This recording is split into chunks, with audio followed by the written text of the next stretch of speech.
রাধে কৃষ্ণা বন্ধুরা, তোমরা সবাই কেমন আছো? সকাল সকাল ঘুম থেকে উঠে বরমাসের কাছে বায়না ধরলাম ইলিশ খাবো। তাই দুজন মিলে আমাদের বাহন চেপে বেরিয়ে পড়লাম বাজারের উদ্দেশ্যে।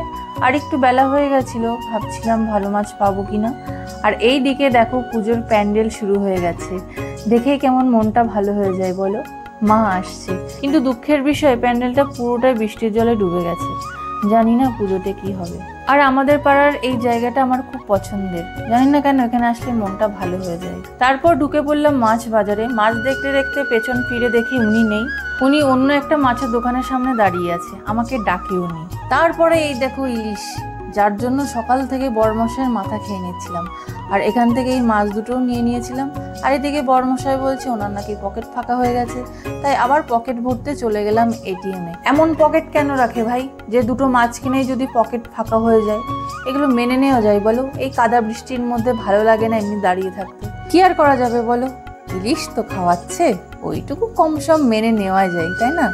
তো চলো এবার বাড়ি যাওয়া যাক। তারপরে বাড়িতে এসে মাছ কেটে ধুয়ে পরিষ্কার করে নিয়েছি, আর ওনাকেও এদিকে কাজে লাগিয়ে দিয়েছি। ইলিশটা না হয় আমিই আনতে বলেছি, কিন্তু ভাগ তো সেও বসাবে, তাই না? তাই কাজও 50-50। তারপর কথা কম কাজ বেশি করে একদম ঝটপট করে রান্না করে নিলাম আজকের মাছ। তো আজকের রেসিপিটা হচ্ছে সর্ষে ইলিশের ঝাল। তোমরা কে কে সর্ষে ইলিশের ঝাল খেতে পছন্দ করো প্লিজ কমেন্ট করে জানিও। এবার ঝটপট পরিবেশন করে খাওয়ার পালা, না মানে খাওয়ানোর পালা আর কি। আরে বাবা, খাইয়ে রিভিউটাও তো নিতে হবে নাকি?